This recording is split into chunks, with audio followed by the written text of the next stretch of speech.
और आपका भी नाम रोशन रहेगा, अमर रहेगा आने वाले समय के लिए। बराबर है क्या? हमारे छोटी बच्ची सांस्कृतिक कार्यक्रम कर रही थी, इसको भी करना है सांस्कृतिक कार्यक्रम, लेकिन सामाजिक कार्यक्रम में कोई भी बच्ची कल्चर नृत्य करती है तो मंच पे कभी कोई पैसा नहीं देगा, पैसा नहीं देगा, उसको संसाधन दो। अगर आर्थिक मदद भी करनी है तो बाद में अलग से दे देना, क्योंकि आदिवासी समाज की संस्कृति का उद्देश्य पैसा कमाना नहीं है, खुशियां बांटना है, खुशियां बिखेरना है, अपनी कल्चर को जिंदा रखना है। तो आगे से कभी भी कोई भी हमारी बहन बेटी नृत्य करती है तो उसको पैसा नहीं देना है, मंच पे उसको संसाधन देने हैं, उसको हौसला देना है, उसके भविष्य निर्माण में आपको जहां जरूरत पड़े वहां जो भी आर्थिक हो वो अलग तरह से करना है, लेकिन मंच पे नहीं करना है। हमारा कल्चर, हमारी संस्कृति पैसा कमाना नहीं। और आदिवासी समुदाय ने पहले धन पूछते थे, आज दिवाली के बाद धनतेरस आती है, धनतेरस आती है क्या? तो पहले धन किसको मानते थे? अनाज को, बैल को, गाय को, भैंस को, बकरियों को, वो धन था।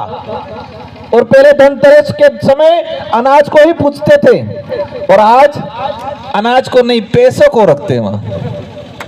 और जिस दिन से हमने धन का अर्थ अनाज, संपत्ति वो थी, जमीन थी, वो धन था।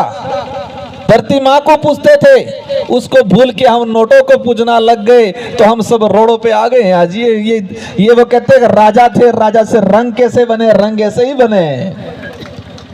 कोई भी पार्टी होगी, कोई भी नेता होगा, अगर आप आपकी आदत नहीं सुधारोगे कोई भला नहीं करेगा। आपने आपकी आदतें नहीं सुधारी तो कोई भी पार्टी होगी, कोई भी नेता होगा, वो भला नहीं करेगा।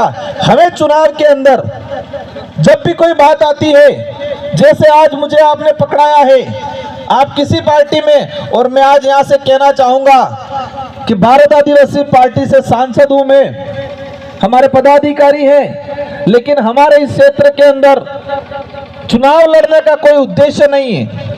हमें एक सामाजिक क्रांति लाने के उद्देश्य से आए हैं। यहां से मेरे को चुनाव लड़ना है, किसी और को चुनाव लड़ना है, उस उद्देश्य से नहीं आए। सामाजिक क्रांति आए, सामाजिक परिवर्तन आए, इसलिए आए। तो आप किसी भी पार्टी में रहो, कहीं भी जाओ, लेकिन आपके अंदर सोच समझ विवेक होना चाहिए कि कौन सही है, कौन गलत है, कौन आपका आरक्षण खत्म कर रहा है, कौन आपकी जमीनें छीन रहा है, कौन आपका अस्तित्व खत्म कर रहा है, ये जानने की जरूरत है। और देख रहे हो आज देश में क्या हो रहा है। पहले आपको भिलवाड़ा के अंदर जमीन मिली, जो भी तात्कालीन नेता हो उनको मैं धन्यवाद देना चाहूंगा, लेकिन ये सरकार आने के बाद आपकी जमीन छीनने का काम करती है।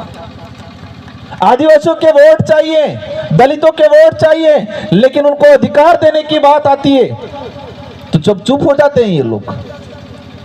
हमें अधिकार मांगना है। चुनाव के वक्त छोटी मोटी पोटली नहीं मांगनी। जो पीने वाला होगा वो दिल्ली पीता होगा कि नहीं पीता होगा, हो सकता है आज भी लगाड़ी ना जुएगा, थोड़ा आज भी लगा के आया होगा लगाने वाला तो। लेकिन वोट के वक्त वो चलो ठीक है चलता होगा, थकान उतारने के लिए जो भी करो कर देना, लेकिन हमें हमारे गांव की मुख्य समस्या, हमारा आरक्षण